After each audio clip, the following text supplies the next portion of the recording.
na tutigarite ase kaunti ya Nyamira na ekero ensengima gosensi ya Kenya egenderete kubika omukya bunenchire ya muyo kwenekia unangosimekere emetechi bilioni 15 gwikira omwaka 2030 ritukoria rero korase kaunti ya Nyamira nigo bakora omoyiga bugosimeka emete eriwe ya monechi misano omoyiga wakorekana ase skuru yoborosi asasati egotoka ward ya Bugichora ibunge ya West Mogirango korende kerenge kenene kyogosimeka emete ase omwaka oyo nigo kere endagira asamana nigo se food and forest abase kaunti ya Nyamira ebegeto omokya na kweneke buna ngosimekere emete ekerengo kemerongo kyanda osemerongene igoro ya emia Wosio wokoria gwikira ikirenga gya serikali enene yogosimeka emete imeyensi ya Kenya abwase ikirenga ekenene kebekire buna gwika umwaka bw'ekirububere na 32 emete bilioni 15 itukanenga yasimekirwe. As you are all aware, we are fighting what we call climate change, and our president gave a directive that we are expected, as a country, we are expected to plant 15 billion trees by the year 2032. So that is the target we are trying to meet. Kurwase kaunti ya Nyamira serikali enene area ye kaunti bakubwatirana nekiombe kya Kenya Forest Service amo nababwatani bande buna ekiombe kyo musaraba umubariri naboigo KTDA batwara omuyega bugosimeka emete elbu eyemo chimya isano ase skuru yoboroso ya sasati ekero kaunti ya Nyamira erigetie Waika ebirengo bya emerongo ene igoro yemia. As Nyamira County, we are doing well in terms of tree growing.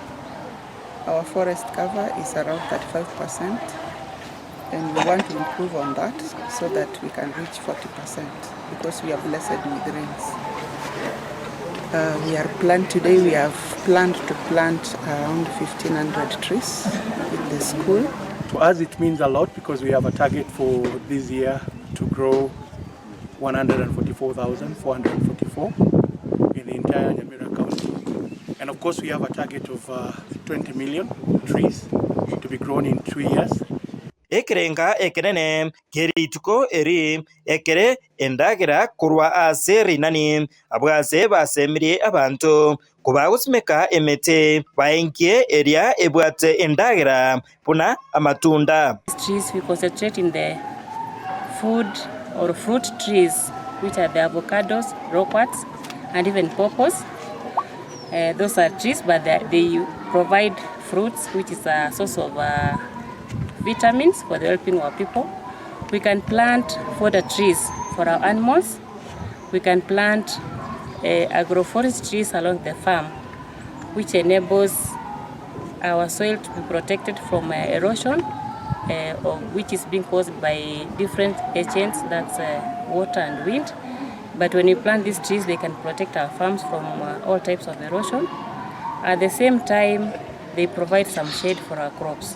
Komogosimeka emete boigo angena se chindoche etange korwase meteria ekonyunyunta amache korwase kinsoko chiamache. So we plant the indigenous along the riverine and the bamboo. We eliminate the issue of eucalyptus planting along the water sources.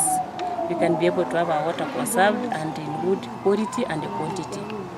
Kubwatikana na yaiga nego ekiombe kyo musaraba umubariri bakwanira ebitambokero biria baikiranirie kubwatikana nemiremo puna eyeiga. Red Cross at 60, one of the milestones we are talking about is that trees can change the lives that we are living today, bring the element of food security, and also we are also saying that we are celebrating it by reaching out to our communities through charitable activities.